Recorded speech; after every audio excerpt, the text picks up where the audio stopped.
Yeah, great. Anyway, we have some good news and we have some bad news. I know it's the age-old burlesque and variety show question. Which do you want first? Bad. It's always the bad news first, yes.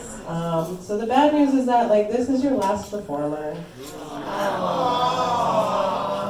Yeah, I know, it sucks. I wish we could be here all night. I mean, we can. You guys don't have to leave. Don't leave. Don't leave.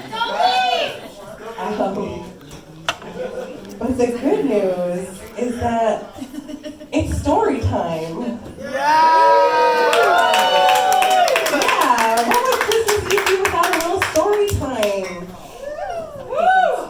So I'm very, very pleased to bring to the stage your final performer of the evening. You may have seen his face around the Always Lounge before. I know I have, and he's going to entertain you, and I'll just read you a little story. So, welcome to the stage, Mr. Raleigh.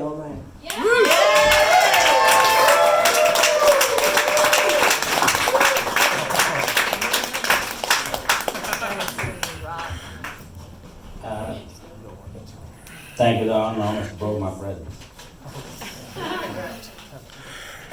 So tonight, even though I've been introduced as Raleigh Omar, which is good, I want y'all to think of me as that crazy uncle that you got. One that, he's not causing no trouble, and he's not doing anything bad, but everyone thinks he's a bad influence, probably a little too hard. But after what I seen tonight, obviously, I'm good, because you ain't gonna see this shit in Generate. That's for sure. I got to say, I feel like I'm luckier than a dog with two dicks after seeing tonight what I see.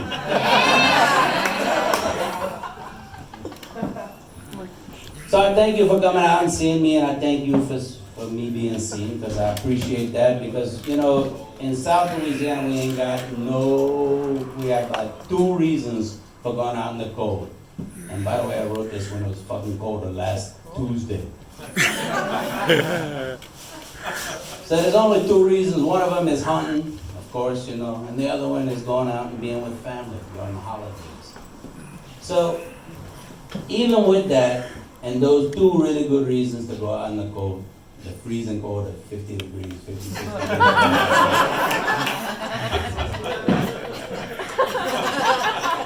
As I'm wearing not a shirt.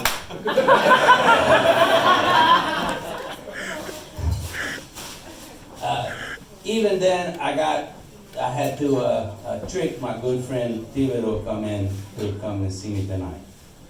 So I did this about 4 days ago. I go out and I go by Boudreaux house. I paddle out, and it's early in the morning, real early, before the sun come up.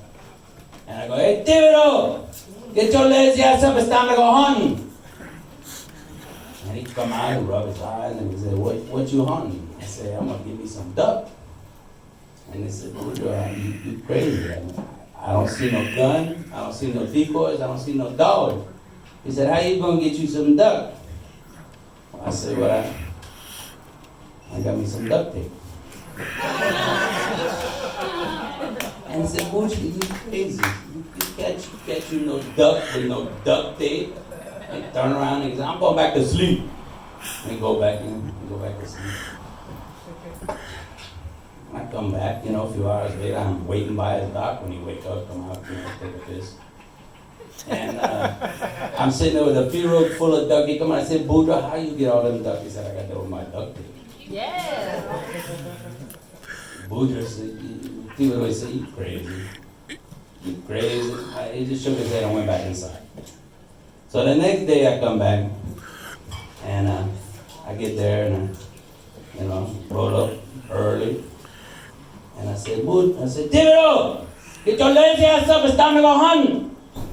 He come out and said, "Well, what we gonna hunt today?"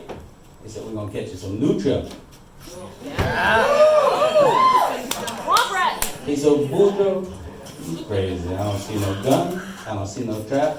I still don't see Fido." That's spelled Fideaux. "How you gonna catch you some nutria?" I said, "I got me some nutria soup."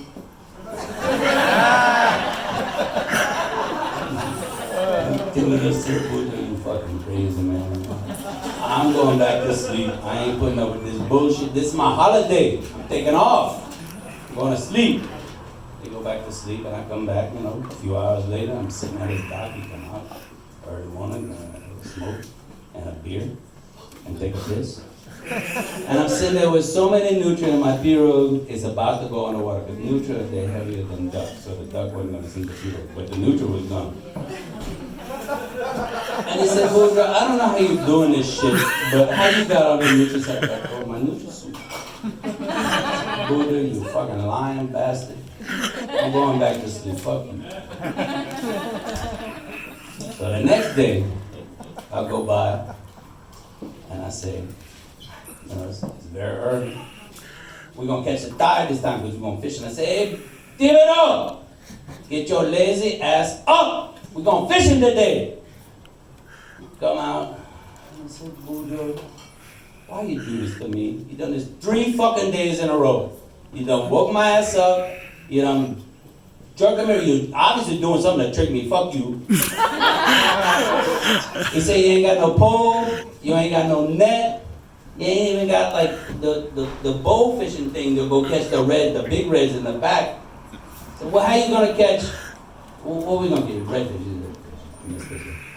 We're gonna catch redfish. He said, well, how we gonna catch some big reds? He said, well, I got me some big reds too. So I'll pass this around. This one is the best one. I don't think y'all want to be sucking on some NutraSweet. And I mean, some of y'all might want some duct tape. I tell you, some stuff that night.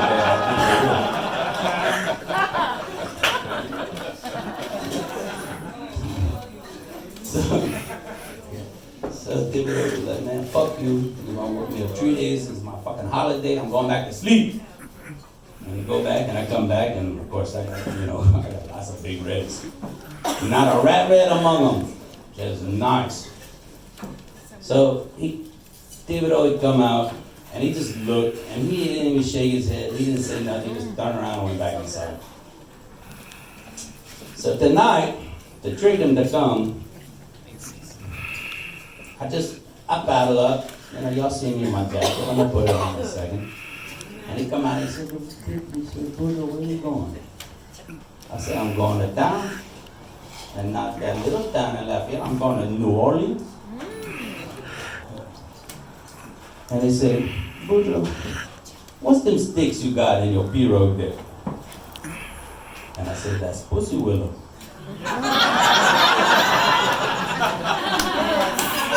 And he said, you hold on, Boudreaux, I'm coming to this time. And that's my boy Boudreaux. I tricked him to come out.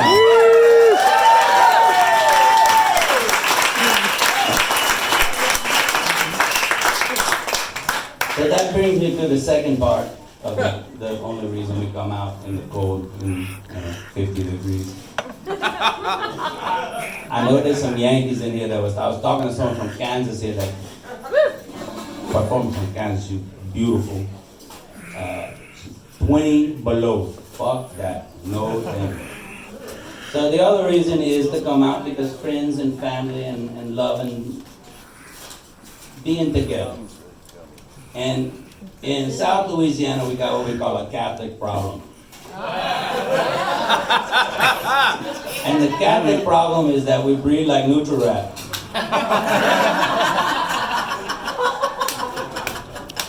My grandma on one side had 22 grandchildren. I was one of 2 from me and my mom and dad. And so that means I got 20 first cousins on one side, and I got 4 on the other. So I got 24 first cousins. I got a good friend named, last name is Arsenault. That's N-E-A-U-X. He got over 100 first cousins. Holy shit. So, after the family get together on Christmas Eve, which I'm avoiding tonight being here, by the way.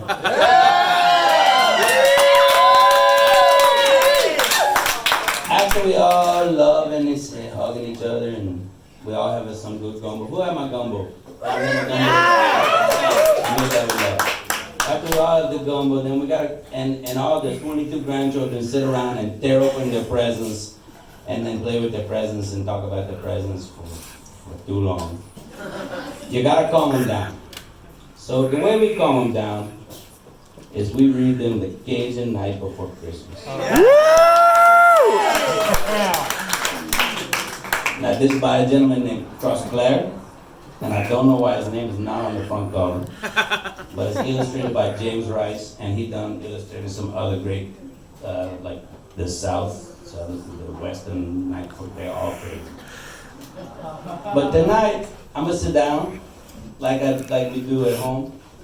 We sit down, usually me and my grandpa, and he would sit down, and he'd usually be wearing Santa suit.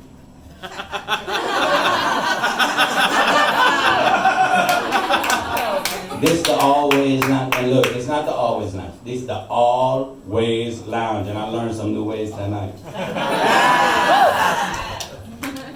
So I'm gonna sit down. I'm gonna read this. I need this.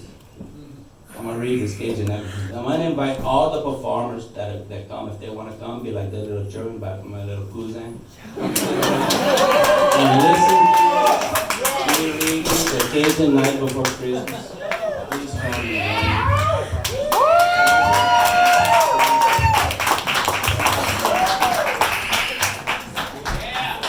I want to invite Jordan up here too, because I know she likes the way I talk.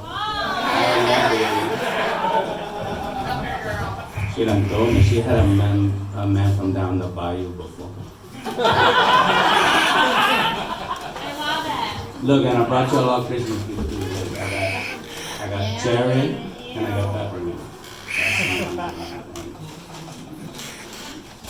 Pass them around to everyone, please. Oops, sorry. Not a great one. That's all.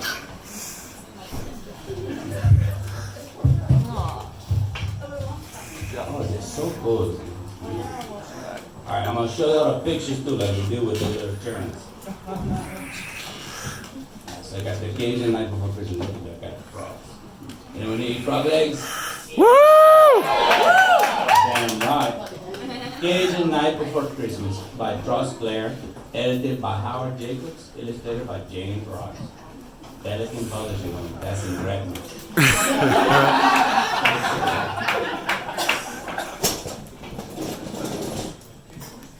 Twas the night before Christmas, and all through the house, they don't a thing fast, not even a mouse.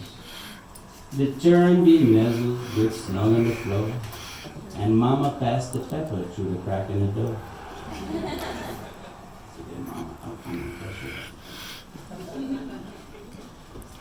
Then Mama in the fireplace done rose up the ham, stir up the gumbo, and they baked the yam.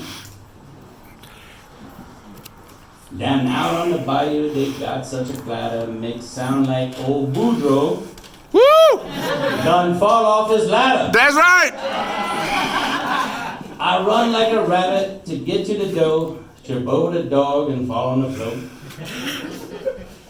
And as look out they do in the light of the moon, I think, man, it's crazy, I got old too soon. Because there on the bayou, when I stretch my neck stiff, there is alligator pulling the skiff.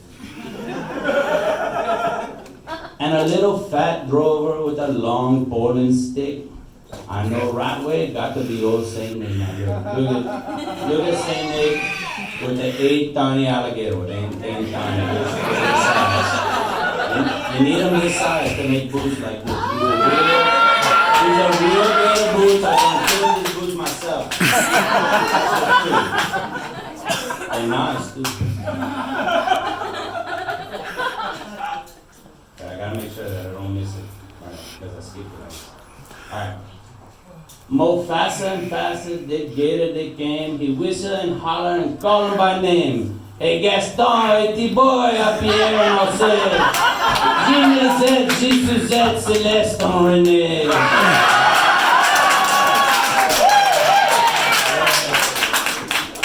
To the top of the porch, to the top of the wall, make crawl alligator and be sure you don't fall. They're gonna crawl up that. That's some crazy shit. Crazy man. Like Tante Flo's cat through the treetop he fly, when the big old hound dog come run himself by. Like that of the porch, the old gator climb, with the skiff full of toy, and St. Nicholas beyond. Then on the top of the porch roof, it sound like the hail, when all them big gators done sat down they tail. Then down the chimney, I yell with a bam, and St. Nicholas fall and sit on the yam. That was painful right there. Sacre, exclaim, my panga hole, I done sought myself on them red hot coal. Then we had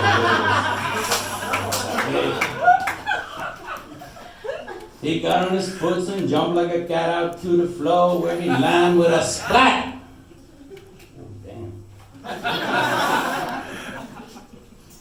He was dressed in muskrat from his head to his foot, and his clothes is all dirty with ashes and soot. A sack full of playthings he threw on his back, looked like a burglar, and that's a fact.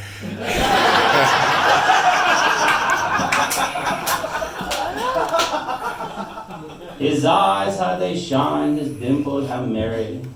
Maybe he's been drinking the wine from Blackberry.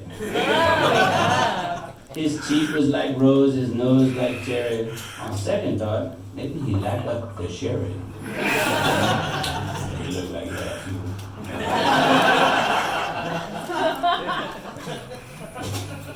With snow-white chin whisker and quivering belly, he shook when he laughed like them strawberry jellies. But a wink in his eye and a shook in his head made my confidence that I don't got to be scared. He don't do no talking, go straight to his work, put plaything in sock, and then with a jerk, he put about his hand there on his head, cast an eye on the chimney, and then he done said, with all that fire and then burning hot flame, he ain't going back the way that I came.